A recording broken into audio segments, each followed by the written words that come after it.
السلام عليكم ورحمة الله وبركاته.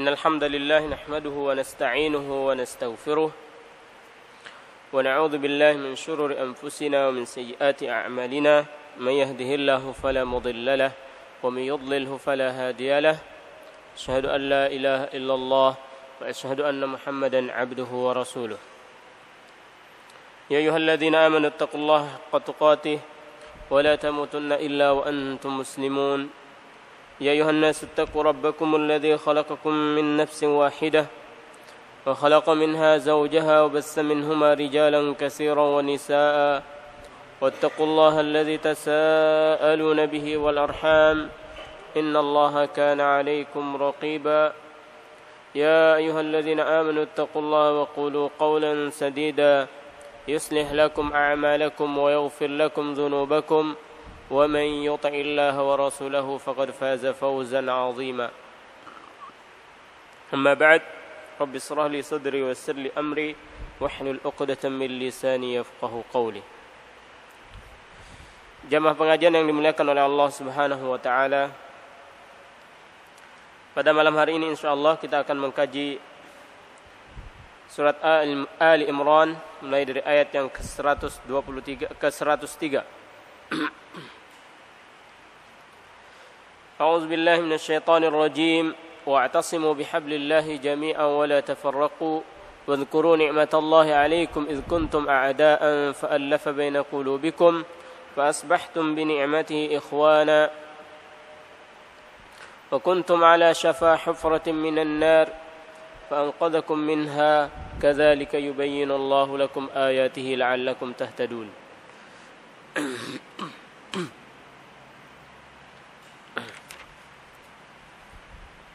Allah Subhanahu wa taala berfirman, wa'tasimu bihablillah. Wa'tasimu bihablillahi jami'a wa la tafarraqu. Janganlah kalian wa'tasimu berpegang teguhlah. Bihablillahi jami'a. Kalian semua dengan tali agama Allah. Wa la tafarraqu. Jangan kalian berpecah belah.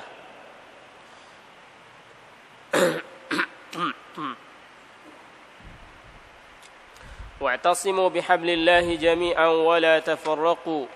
Jadi jangan wa'tasimu berpegang teguhlah kalian semuanya dengan tali agama Allah. Wa la tafarraqu. Jangan kalian berpecah belah.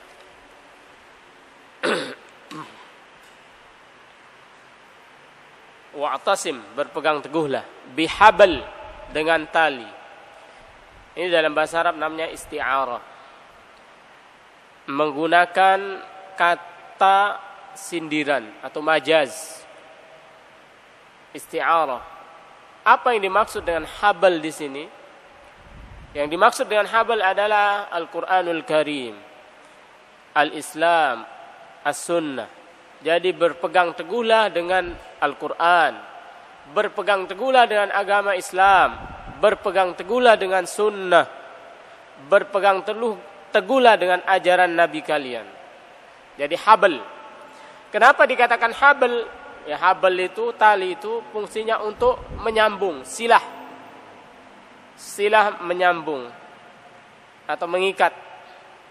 Jadi Al-Quran, As-Sunnah, Rasul itu dikatakan sebagai habl karena dialah yang menyambung hubungan kita, sebagai penyambung, sebagai tali penyambung antara hubungan kita dengan Allah Subhanahu wa taala. Habl silah baina al-abd wa rabbih, baina al-abd wa rabbih. Jadi yang menyambung antara Allah dengan hambanya. Jadi inilah yang mengikat kita, yang menghubungkan kita, Al-Quran dan Sunnah, Al-Islam. Jadi itulah yang menghubungkan kita. Maka dikatakan habl. Kita kalau ingin terhubung dengan Allah Subhanahu wa taala, maka tidak ada jalan lain kecuali Al-Quranul Karim, al-Islam, mengikuti sunnah Rasulullah sallallahu alaihi wasallam, baru kita bisa terhubung dengan Allah Subhanahu wa taala. Jadi i'tisam, berpegang teguhlah kalian dengan tali agama Allah, wala tafarraqu, jangan kalian berpecah belah. Pecah belah ini penyakit yang terjadi di semua golongan. Hatta di kita kaum muslimin juga terpecah belah.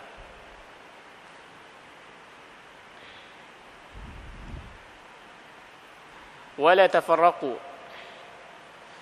Di sini Ibnu Katsir rahimahullah memaparkan riwayat dari Abu Hurairah radhiyallahu anhu, diriwayatkan oleh, terdapat dalam Sahih Muslim, Inna Allaha yarda lakum salasan. Allah meridhai bagi kalian itu 3 hal, 3 perkara. Wa yaskhatu lakum salasan, dan Allah benci 3 perkara. An ta'buduhu wa la tusyriku bihi syai'an. Jadi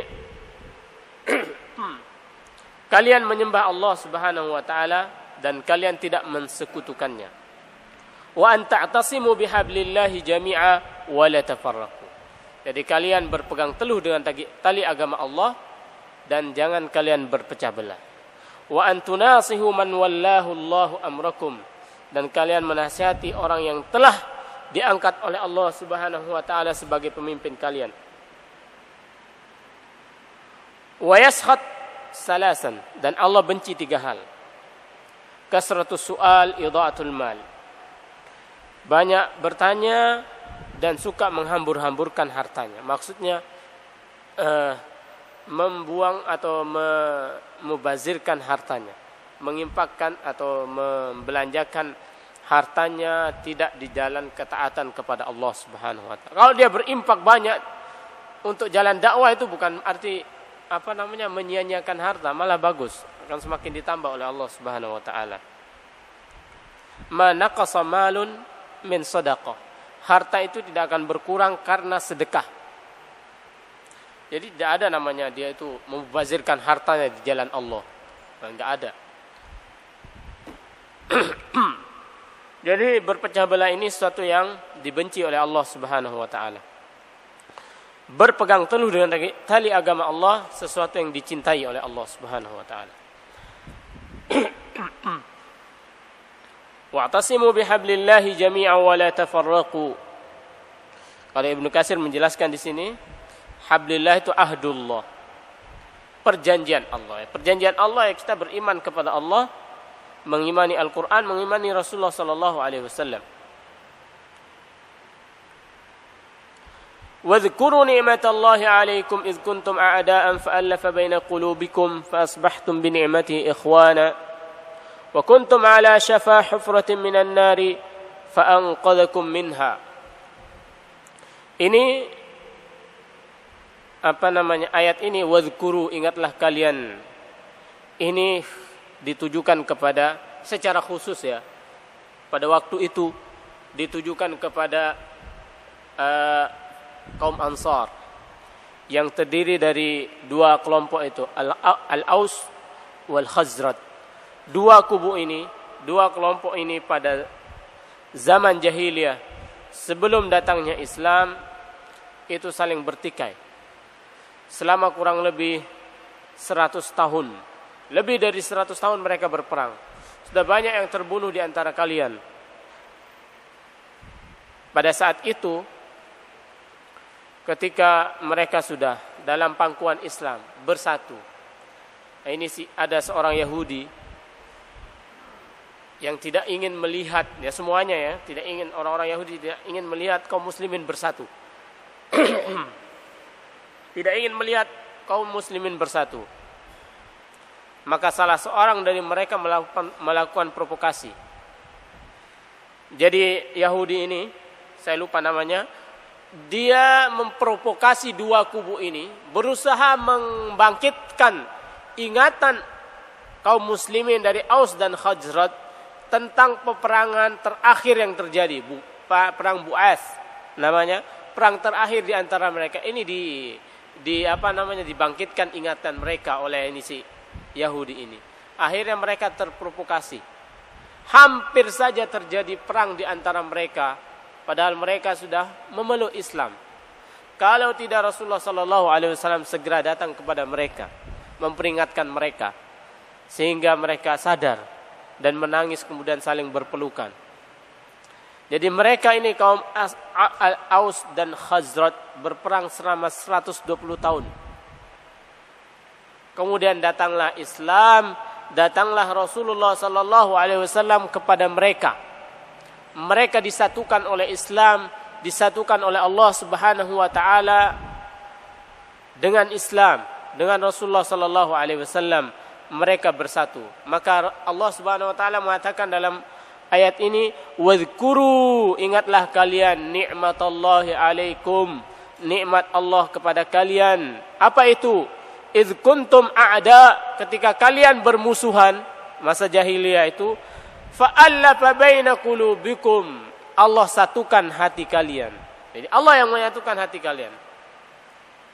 Fa asbahtum bi ni'matihi ikhwana, kemudian kalian disebabkan oleh nikmat Allah itu menjadi bersaudara.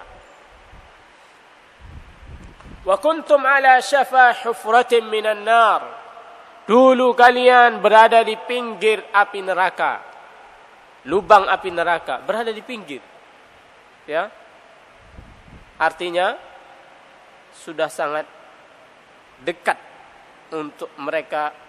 mereka kepada api neraka. Hampir mereka terjerumus ke dalamnya, masuk ke dalam api neraka. Hufrah itu lubang.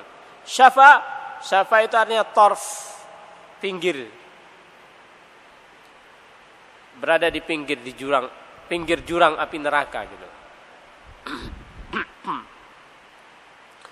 Syafa hufratin minan nar fa anqadhakum minha.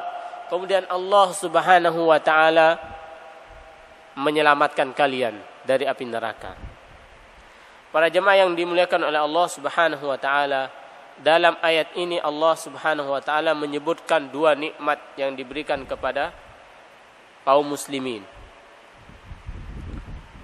khususnya kaum Ansar. Pertama adalah disatukan. Mereka disatukan. Sebelumnya bertikai, sulit lu menyatukan orang. Tapi Allah Maha Kuasa.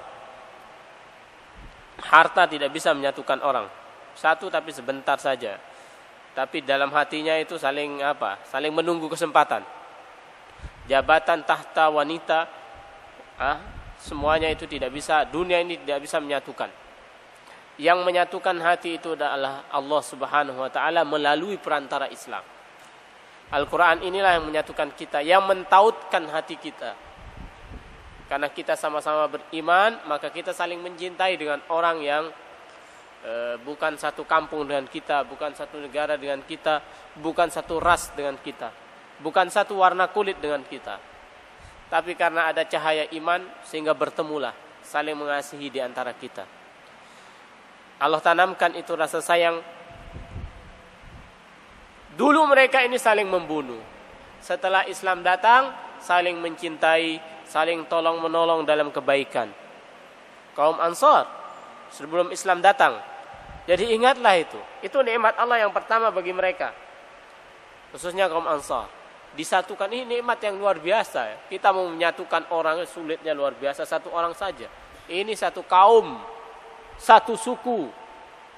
Mau disatukan dengan suku yang lain, berapa kepala yang itu yang harus kita satukan. Dan sudah berapa yang terbunuh di antara mereka.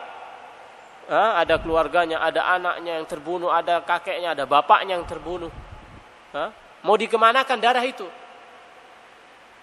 Tapi Allah dengan Islam menyatukan mereka. Ini nikmat yang luar biasa yang dikaruniakan, yang diberikan Allah kepada kaum Ansar, kaum Khazraj dan Al-Aus. Ini nikmat yang luar biasa. Dan nikmat yang kedua lebih besar dari itu. Apa itu? Fa'anqadhakum minha. Allah Subhanahu wa taala menyelamatkan mereka dari neraka, memasukkan mereka selamat dari neraka, artinya masuk ke dalam surga. Ini adalah nikmat yang paling besar.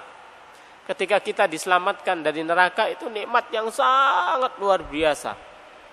Kita masuk surga, nikmat yang luar biasa sekali. Jadi ada dua nikmat dalam ayat ini yang disebutkan oleh Allah Subhanahu wa taala, dan nikmat ini luar biasa. Dan yang paling besar adalah mereka diselamatkan dari neraka.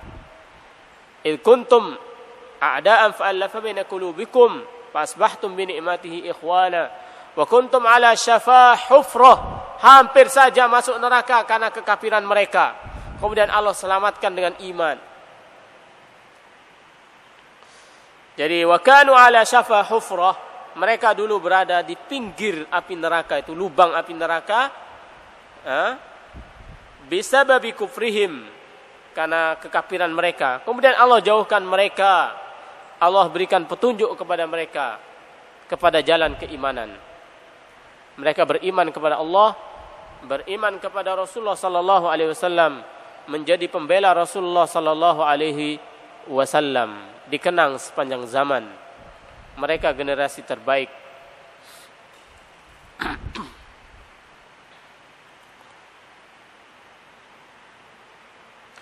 Pada saat perang Hunain, Rasulullah mengingatkan tentang nikmat ini. Nikmat diutusnya Rasulullah sallallahu alaihi wasallam kepada mereka sebagai penyatu di antara mereka. Karena mereka ini ada yang iri ketika pembagian rampasan perang. Rasulullah lebih banyak memberikan kepada selain mereka. Hanya ada yang berkata, inilah biasa sisi kemanusiaan timbul.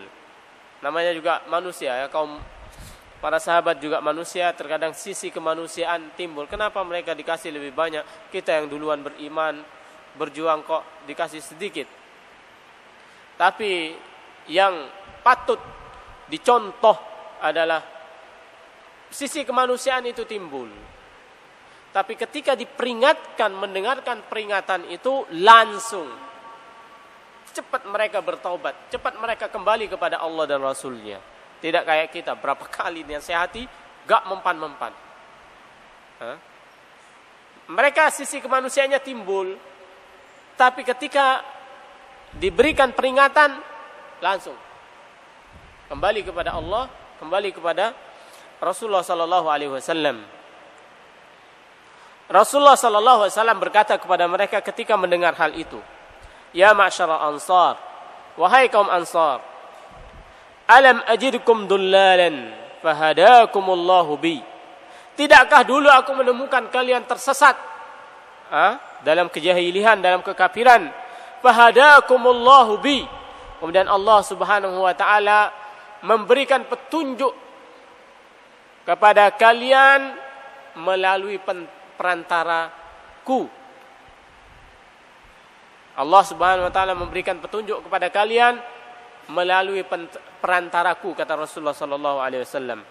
Wa kuntum mutafarriqina fa'allafakumullahu bi.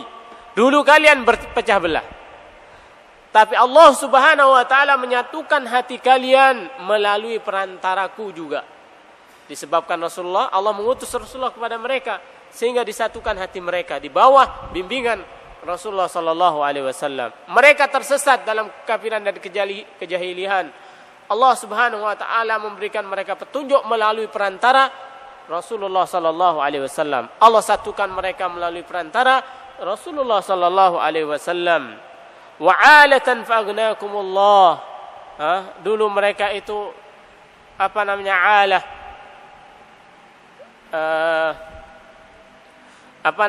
terlantar. Fa'agnakumullah, Allah jadikan kalian kaya melalui perantaraku. Kemudian setiap kali Rasulullah mengatakan itu, mereka mengakuinya. Mereka mengakui akan kebenaran apa yang disampaikan oleh Rasulullah sallallahu alaihi wasallam. Jadi wa'tasimu bihablillahi jami'an wa la tafarraqu wadhkuru ni'matallahi 'alaikum idh kuntum a'da'an fa'alafa baina qulubikum fa asbahtum bi ni'matihi ikhwana wa kuntum 'ala shafa hufratin minan nari fa anqadhakum minha kadzalika yubayyinu Allahu lakum ayatihi. Demikianlah Allah Subhanahu wa taala menjelaskan ayat-ayatnya kepada kalian, la'allakum tahtadun, semoga kalian mendapatkan petunjuk. Jadi di sini larangan untuk kita berpecah belah. Dan kita disuruh untuk berpegang teguh kepada tali agama Allah Subhanahu wa taala. Kemudian ayat berikutnya, wal takum minkum ummatun yad'una ilal khair wa ya'muruna bil ma'ruf wa yanhauna 'anil munkar wa ulaika humul muflihun. Dalam ayat ini Allah Subhanahu wa taala memerintahkan kepada kita untuk menyeru manusia sekelompok, wal takum minkum, hendaklah wal takum minkum ummah, hendaklah ada di antara kalian sekelompok orang. Apa yang dilakukan oleh sekelompok orang ini? Yad'una ilal khair, mengajak kepada kebajikan. Al khair di sini maksudnya adalah al-Islam. Yad'u ilal Islam. Ummatun yad'una ilal Islam, mengajak kepada Islam. Islam dikatakan khair, kebajikan, kebaikan. Karena apa yang terkandung di dalam Islam itu semuanya kebaikan, berisi kebaikan. Wa ya'muruna bil ma'ruf, dan tugasnya sekelompok orang ini adalah berdakwah, mengajak kepada Islam, kemudian menyuruh orang berbuat ma'ruf dan melarang orang berbuat mungkar. Wa ulaika humul muflihun, merekalah orang-orang yang muflih, orang-orang yang selamat, orang-orang yang sukses. Jadi hendaklah ada sekelompok, bukan pribadi orang per orang ya. Ini menunjukkan dakwah ini harus terorganisir, harus bersatu. Tidak bisa sama-sama bekerja, itu bekerja, nanti saling senggol. Jadi kerja sama, satu kelompok, satu organisasi dengan tidak mungkin kita menyatukan ini organisasi biar satu aja, nggak usah ada Muhammadiyah, nggak usah ada NU, nggak usah ada ini, jadi satu aja bikin organisasi sekarang jadi satu, nggak usah ada Al-Irsyad, nggak usah. Itu tidak mungkin, karena itu sudah tabiat dan karakter manusia begitu. Cara pandangnya beda-beda. Yang ada itu sama-sama saling bekerja sama, saling toleran. Bisa Anda satukan NU sama Muhammadiyah, sudah lebur aja jadi satu. Pemikiran landasannya lebur jadi satu. Begitu juga Al-Irsyad, begitu juga Persis, begitu juga HTI. Begitu juga Jamaah Tabligh, begitu juga Salafi, sudah jadi satu. Salafi Jihadi jadi satu. Sudah nggak usah ada Salafi Jihadi, nggak usah ada Salafi, nggak usah ada NU, nggak usah ada Muhammadiyah, nggak usah ada Al-Irsyad, satu aja, satu bendera. Mungkin? Tidak mungkin. Yang ada itu saling toleransi. Jadi seorang tokoh Islam itu berkata, nata'awan fi mattafaqna wa natasamah fi makhtalafna. Kita saling bekerja sama dalam hal yang kita sepakati, dan kita saling tolerans dalam hal yang kita berbeda di dalamnya. Perbedaan itu kita saling toleran. Ini kunut, ini maulid, kita tolerans. Gak bisa kita mau memaksakan dia ininya. Karena keyakinan, pikiran itu gak bisa kita paksakan dengan tongkat, gak bisa. Itu sudah ini pemikirannya. Apakah kita ingin berperang dengannya?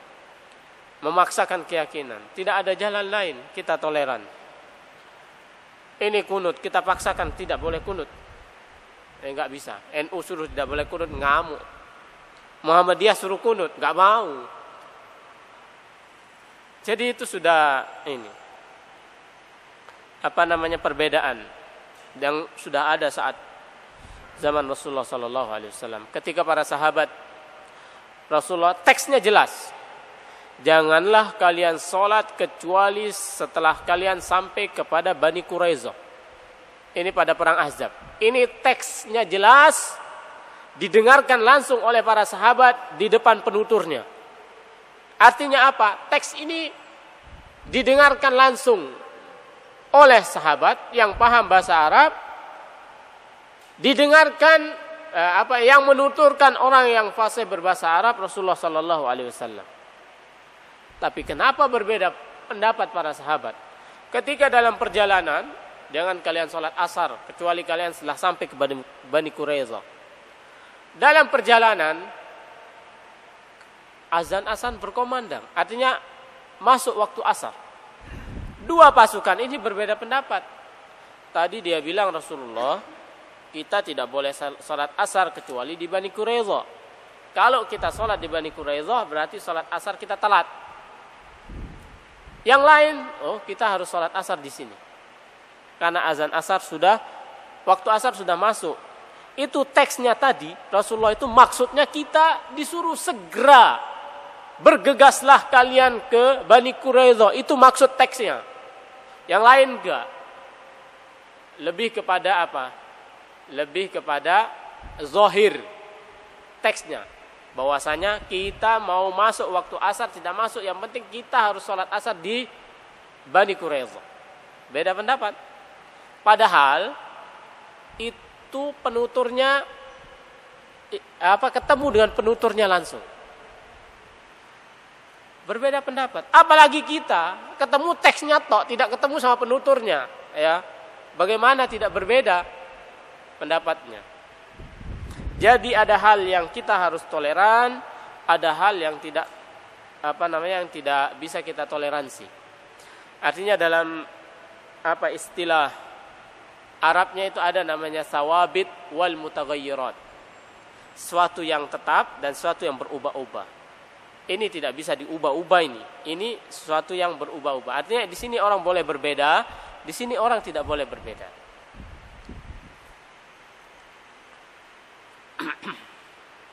Jadi nggak bisa ya.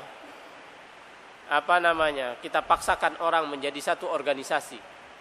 Maka yang ada adalah saling bekerja sama dan saling toleransi.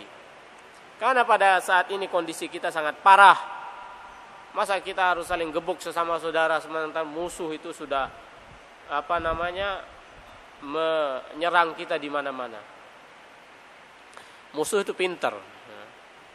Biar dia nggak capek, enak. Kita ribut sesama, dia enak. Tinggal duduk-duduk di kursinya, menikmati hasilnya. Kita yang capek. Dia sudah punya kaki tangan. Artinya perang saudara itu salah satu cara mereka. Adu domba, politik adu domba, belah bambu. Yang dilakukan oleh penjajah. Termasuk ISIS itu termasuk juga. Itu adalah bikinan dari Amerika juga. ISIS. Masa ada Islam mengajarkan orang, kemarin itu yang ditawan salah seorang pilot dari Yordania ditawan, kemudian mereka meminta untuk tukar tawanan. Tapi ternyata tidak berhasil negosiasi ini. Ini pilot ini dibakar hidup-hidup. Dibakar. Yang sebelumnya wartawan dari Jepang itu dibunuh. Ada Islam seperti ini. Terus dari mana datang dananya secepat itu, punya senjata, bikinan intelijen katanya. Baru-baru ini, bulan ini ya kalau nggak salah, itu pilot itu ditawan, kemudian dibakar karena negosiasinya tidak berhasil. Ini pilot dibakar hidup-hidup. Nauzubillah min zalik.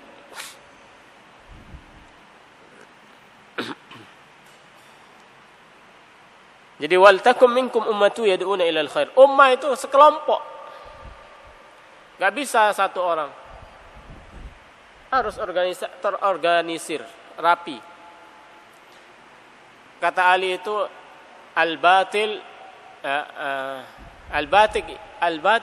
al-haq yaghlibuhu al-batil binidham. Artinya kebenaran itu bisa dikalahkan oleh kebatilan yang terorganisir. Kebenaran yang tidak terorganisir bisa dikalahkan oleh kebatilan yang terorganisir, rapi, kerjanya rapi. Ada kerjasama. Kalau tidak ada kerjasama, sama-sama kerja, saling senggol nanti. Apalagi asal kerja. Kata Buya Hamka, kalau hanya kerja saja, sapi juga kerja di sawah. Enggak ada enggak ada planning, enggak ada target, bagaimana. Yang penting kerja. Kata Buya Hamka, sapi aja di sawah itu kerja, kalau yang penting kerja. Sapi di sawah kerja. Apa mau jadi sapi? Ya tentunya manusia beda dengan sapi. Kerja tapi kerja yang cerdas. Kerja sama. Wal takum min da'wah. Harus ada sekelompok, dan dakwah itu tidak terbatas kepada ustadz, dan dakwah itu tidak hanya ceramah-ceramah ya. Orang bisa berdakwah ketika dia berjual beli dengan dengan akhlaknya, dan itu lebih efektif, lebih menarik. Jadi seorang penjual dia berdakwah dengan cara dia berjual sesuai dengan aturan Islam. Seorang guru, seorang prajurit, seorang atlet, dia berdakwah dengan semampunya, menunjukkan bagaimana atlet yang islami. Pedagang, bagaimana pedagang yang islami. Berdakwah dengan hal, ad-da'wah bil hal. Apalagi zaman modern ini ya, berkembang terus teknologi. Nah, jika tidak ada yang mengelola ini, dakwah akan tertinggal. Ada Facebook, ada WhatsApp, ada internet, ada pendidikan, dan seterusnya. Kalau kita kaum muslimin tidak mengelola itu, ketinggalan. Anak muda tidak akan tertarik. Anak muda lebih suka ke warnet, lebih suka duduk di warnet ketimbang ke masjid. Karena di masjid suka dimarahi orang. Anak-anak kecil kita ke masjid kan suka dimarahi karena dia ribut. Akhirnya bosan ke masjid, trauma ke masjid, pergi ke warnet. Warnet tidak ada yang larang dia. Enak warnet, ada AC-nya, nggak ada yang marah. Artinya itu tertanam di dalam benaknya. Jadi jangan sampai kita ada anak terus trauma gara-gara kita nggak mau ke masjid. Bisa jadi begitu. Ya, itu tugas takmir, bagaimana caranya supaya anak-anak itu tidak ribut dan tidak trauma juga. Kalau dia ribut mengganggu orang sholat. Kalau diusir dengan keras nanti dia trauma. Ngapain saya ke masjid? Dimarahin terus. Dalam benaknya tentunya. Dia nggak mungkin ngomong, tapi dalam benaknya tertanam masjid tidak enak.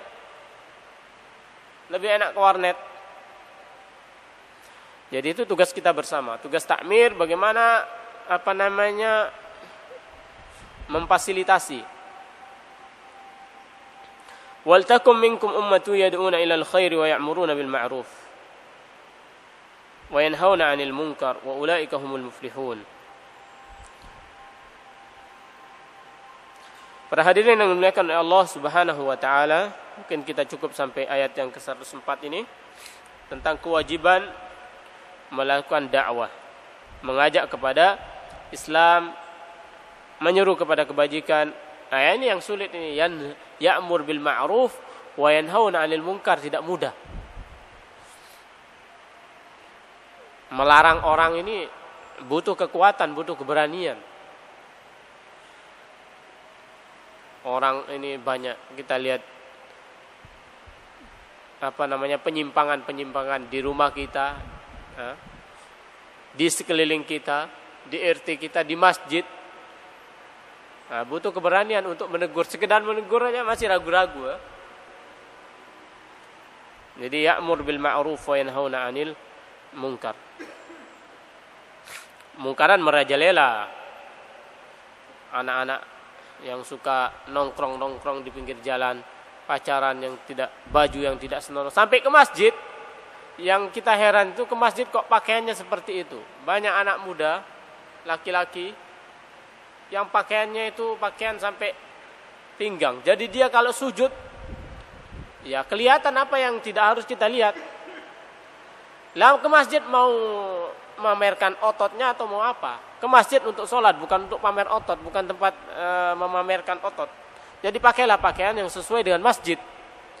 Jadi sering kita sholat, di depan kita Masya Allah, di samping kita Masya Allah pakaiannya. Jadi kita harus berani menegurnya, akhirnya berani menasehati, supaya tidak menggunakan pakaian yang bisa memperlihatkan auratnya ketika dia sholat dan mengganggu khusyuan kita. Bayangkan kita ketika melihat langsung mengganggu khusyuan, mengganggu pemandangan juga. Hadirin yang dimuliakan oleh Allah Subhanahu wa taala, demikian insyaallah apa yang bisa kita kaji pada malam hari ini.